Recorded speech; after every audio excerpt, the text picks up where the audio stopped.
కేసీఆర్ అట్లాగే ఆడపిల్లలు లగ్గాలు చేసుకుంటే ఒక కేసీఆర్ కిట్ అని అదే ముస్లిం సోదరులు అయితే వాళ్ళకు షాదీ ముబారక్ అని ఒక ప్రోగ్రాం పెట్టి 1,116 ఇచ్చి అదే ఆడబిడ్డ కడుపులో ఒక బిడ్డ పడితే బ్రహ్మాండంగా ఆ బిడ్డ కూడా మళ్ళీ గవర్నమెంట్ ఆసుపత్రిలో గవర్నమెంట్ దవాఖానాలని ప్రసూతి కావాలని చెప్పి కేసీఆర్ కిట్ పెట్టిండు. ఆడపిల్ల పుడితే 13,000 మగపిల్లగాడు పుడితే 12,000 అని చెప్పి సర్కార్ దవాఖానాలు మంచిగా చేసే ప్రయత్నం కూడా కేసీఆర్ చేసిండు. ఇంకా చెప్పుకుంటూ పోతే చాలు ఉన్నాయి.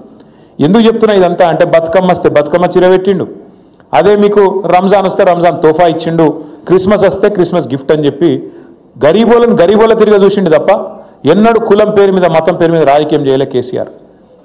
10 ఏళ్ళు హైదరాబాద్లో ఒక్క కొట్లాట లేకుండా ఒక్క గొడవ లేకుండా హిందూ ముస్లిం పంచాయతీ లేదు, ఆంధ్ర తెలంగాణ పంచాయతీ లేదు, బ్రహ్మాండంగా కడుపులో పెట్టుకొని చూసుకున్నాడు కేసీఆర్ గారు.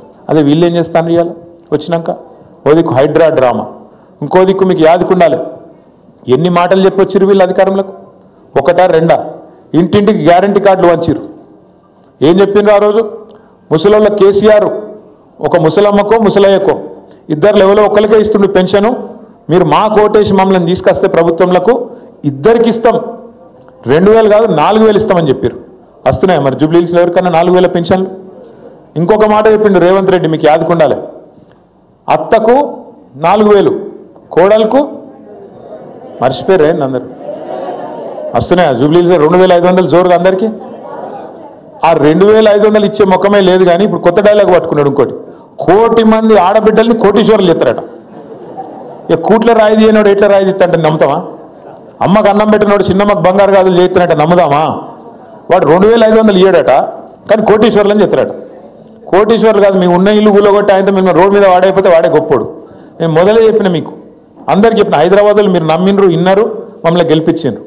వాళ్ళు లంగవాడు కాంగ్రెస్ వాళ్ళు నమ్మద్దు, గలీజ్ మాటలు చెప్తారు, లంగ మాటలు చెప్తారు. వీళ్ళు 1,00,000 రూపాయలు కేసీఆర్ ఇస్తే నేను తులం బంగారం ఇస్తా అన్నాడు.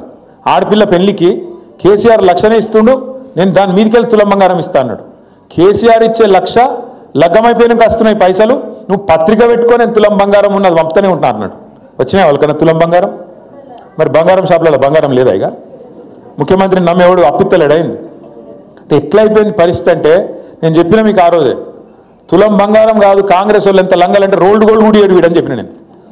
అసలు గోల్డ్ కాదు రోల్డ్ గోల్డ్ కూడా ఇవ్వడని చెప్పిన. నిజంగా కూడా ఇవ్వాలా రోల్డ్ గోల్డ్ కాదు, వాడు ఇనుము ఇచ్చేటట్టు కూడా లేడు ఆఖరికి. అంటే ఎంత దుర్మార్గం అంటే ఇవాళ 20 నెలల పరిపాలన వచ్చి ఒక్క మంచి పని ఒక్కటంటే ఒక మంచి పని చేసిన పరిస్థితి ఉన్నదా? 6 గ్యారంటీలు 100 రోజుల్లో అమలు చేస్తామన్నారు. ముసలోళ్ళకి పెన్షన్లు అన్నారు, ఆడపిల్లలకు స్కూటీలు అన్నారు, లగ్గం చేసుకుంటే తులం బంగారం అన్నారు, ఒక్కొక్క మహిళకు 2,500 అన్నారు. ఏడవైనారా అయ్యా అంటే అంటే ఒకటే డైలాగ్ నేర్చుకున్నాడు. కేసీఆర్ అప్పులపాలు చేసిపోయిండు, నేనేం చేయాలి? నేను ఒక్క మాట దయచేసి మిమ్మల్ని అందరినీ ఆలోచించమని అడుగుతున్నాను. కేసీఆర్ ఉన్నప్పుడు కరోనా వచ్చింది. కరోనా వస్తే ఏం చేసినా మన అందరం ఎవరిళ్ళలో వాళ్ళు గొల్లెం పెట్టుకుని పన్నవాళ్ళే సపరేక, ఏడ ప్రాణానికి గండం వస్తుందో బతుకుంటే బలసాకు తినచ్చు అని చెప్పి ఎక్కడోళ్ళు అక్కడ దర్వాజాలు పెట్టుకొని పక్కింటితో కూడా మాట్లాడకుండా మూతికి బట్ట కట్టుకొని ఎక్కడోళ్ళు అక్కడ ఇంట్లో ఉన్నామా? ఉంటే అసలు దమ్మిడి ఆదాయం ఉండేది ఆ రోజు మన ప్రభుత్వానికి రూపాయి ఉండేది ఆదాయం? ఒక్క రూపాయి ఆదాయం లేదు. ఎందుకంటే అన్ని బంద్ పడ్డాయి, దుకాణాలు నడవాయి, థియేటర్లు నడవాయి, రెస్టారెంట్లు నడవాయి. యాడికెళ్ళి వస్తాయి పైసలు గవర్నమెంట్కు? లేవు. రూపాయి ఆదాయం లేకపోయినా కేసీఆర్ ఉన్నప్పుడు కరోనా వచ్చినప్పుడు రూపాయి ఆదాయం లేకపోయినా పెన్షన్లు ఆగినాయా? కళ్యాణ లక్ష్మి ఆగిందా? రైతు బంధు ఆగిందా?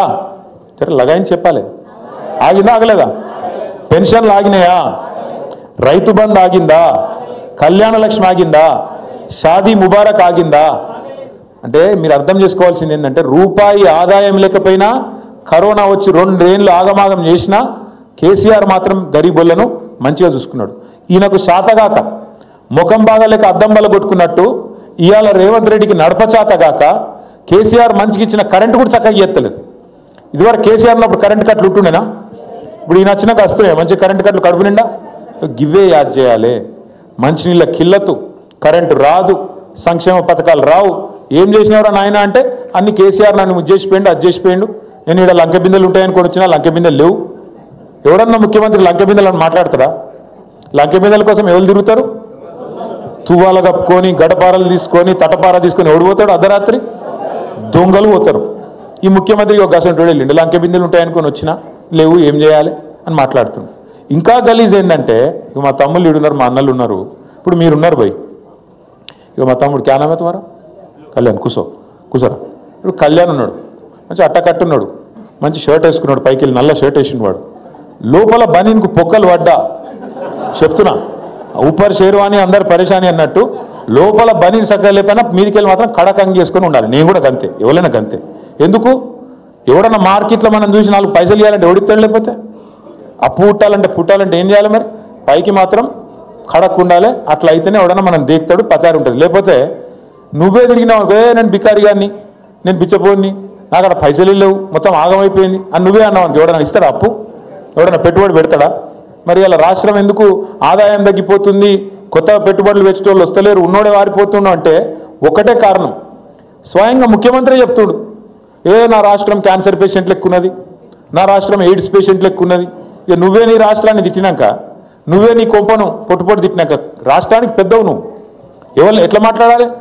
ఇంకా ఎంత ఘోరం అంటే ఆఖరికి ఎంత ఘోరం అంటే, నేను ఢిల్లీ పోతే నాకు అపాయింట్మెంట్ ఇస్తలేరు, ఎందుకంటే చెప్పులు ఎత్తుకపోతేనేమో అని భయపడి అపాయింట్మెంట్ ఇస్తలేరు అంటుండు.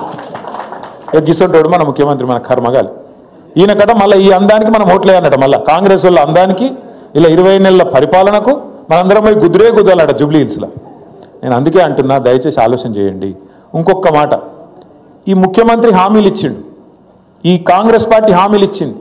రాహుల్ గాంధీ, సోనియా గాంధీ, ప్రియాంక గాంధీ, మల్లికార్జున్ ఖార్గే, సిద్ధరామయ్య, పెద్ద నాయకులు అందరూ వచ్చి ఎస్సీలకు ఇచ్చేస్తాం, ఎస్టీలకు అజ్జేస్తాం, బీసీలకు ఇచ్చేస్తాం, రైతులకు అజ్జేస్తాం, పొలగాన్లకు ఇచ్చేస్తాం అని వాళ్ళే మాటలు ఇచ్చిండ్రు.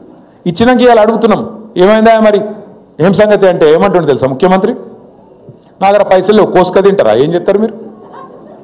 ఇక నాకు గింత తెగించినాక ఏం చేయాలి మరి? మనం కర్రు గాల్చి వాత పెడితే, మోసం చేసినందుకు మోసగాళ్ళకు మోసంతోనే కొట్టి జయించి మళ్ళొక్కసారి జూబ్లీ హిల్స్లో మీరు ఒక 50,000 ఓట్ల మెజారిటీతో గెలిపిస్తే అప్పుడు దెబ్బకు దయ్యం దిగుతుంది.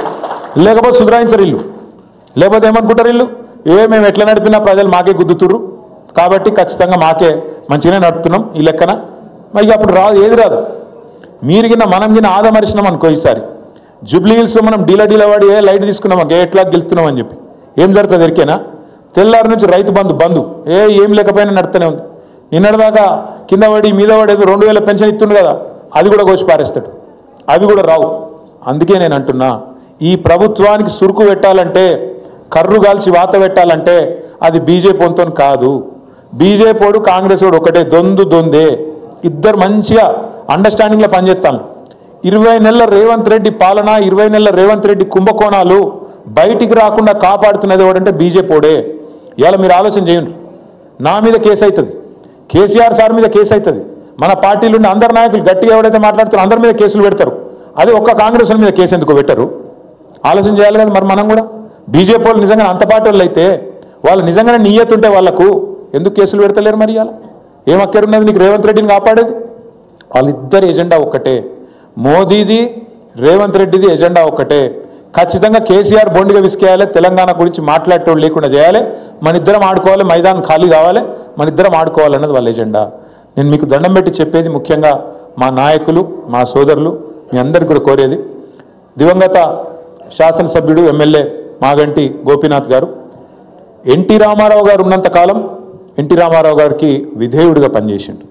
కేసీఆర్ గారితో చేరిన తర్వాత కేసీఆర్ గారికి విధేయుడిగా మనము ఎలక్షన్లో ఓడిపోయినా, కొంతమంది ఎమ్మెల్యేలు జంపు కొట్టినా, నేను అసంటోని కాదన్నా, మళ్ళా కేసీఆర్ గారిని ముఖ్యమంత్రి చేసేదాకా నేను ఎక్కడికి పోను, మీతోనే ఉంటా అని చెప్పి గట్టిగా నిలబడ్డ నాయకుడు మాగంటి గోపీనాథ్ గారు.